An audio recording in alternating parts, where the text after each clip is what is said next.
அனைவருக்கும் வணக்கம். இந்த சேனல் பேர் பார்த்தீங்கன்னா, அரசியல் கேம் அப்படின்னு சொல்லி நான் வச்சுருக்கிறேன். கண்டிப்பாக நான் பேசுகிறது உங்களுக்கு பிடிச்சிருந்ததுன்னா நம்ம சேனலை சப்போர்ட் பண்ணுங்கள். ஒரு லைக் போட்டு மறக்காமல் நம்ம சேனலை ஃபாலோ பண்ணுங்கள். இப்போ பார்த்தீங்கன்னா, நார்மலாக நான் எந்த எடிட்டிங்கும் கிடையாது, எதுவுமே கிடையாது. சும்மா அப்படியே கேமரா, செல்ஃபோன் இப்படி வச்சு நான் பேசுகிறேன். எனக்கு என்ன தோன்றதோ அதை நான் பேசிட்டு வரேன். அதுபோல் நான் இங்கே இந்த சேனலில் விஜய்க்கு ஒரு ஆதரவாக நான் இந்த சேனலில் ரன் பண்ணிட்டு வரேன். கண்டிப்பாக அவர் ஒரு புது கட்சி ஆரம்பித்து ரன் பண்ணிட்டு வராரு. அதே போல் நான் அவருக்கு சப்போர்ட்டாக ஒரு யூடியூப் சேனல் ஆரம்பித்து நான் ரன் பண்ணிட்டு வரேன். கண்டிப்பாக எல்லோரும் ஒரு ஆதரவும் எனக்கு வேணும். சரிங்களா? நான் எந்த அரசியல் தலைவர்களையும் இழிவாக பேச மாட்டேன். அதை நான் இந்த இடத்துல உங்களுக்கு உறுதியாக அளிச்சுக்கிறேன். அதே போல் விஜய் அவர்களை யார் இழிவாக பேசுகிறாங்களோ அவங்கள பற்றி சில வீடியோக்கள் இங்கே போடுவேன். அதுதான் இந்த சேனலோட ஹேம். அது மட்டும் இல்லாமல் பெரிய பெரிய அரசியல் தலைவர்களெல்லாம் இருக்கிறாங்க. அவங்களாம் எனக்கு ரொம்ப பிடிக்கும். அது மட்டும் இல்லை, எங்கள் அப்பா அப்போவே அரசியல் தலைவர்களுக்கு ஒரு நல்ல தொண்டனாக இருந்துட்டு போனவர். அதிலும் போக கலைஞர் ஐயா அவர்களுக்கு எங்கள் அப்பா ஒரு தீவிர தொண்டனாகவே இருந்து அவர் மேலே போய் சேர்ந்துட்டார்.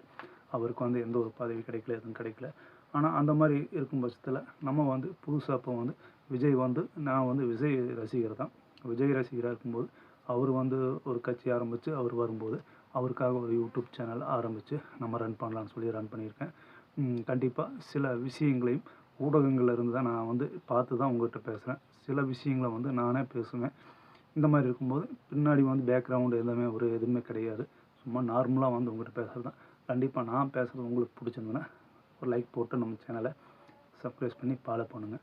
இன்றைக்கி என்ன விஷயம் அப்படின்னு பார்த்தீங்கன்னா, அஜித் அவர் ஒரு வாரத்துக்கு முன்னாடி ஒரு தனியார் ஊடகத்துக்கு ஒரு பேட்டி அளிச்சிருப்பார். அந்த பேட்டியில் சில பேர் தவறுதலாக எடுத்துகிட்டு விஜய்க்கும் அஜித்துக்கும் சண்டையை ஏற்படுத்துகிற மாதிரி கருத்துக்களை சொல்லிகிட்டு இருக்கிறாங்க அப்படின்னு சொல்லி விஜய் ரொம்ப ஃபீல் பண்ணி பேசியிருக்கிறாராமா. அது அஜித்தோட உதவியாளரோட ட்விட்டர் பக்கத்தில் இந்த பதிவு பார்க்கலாம் நம்ம.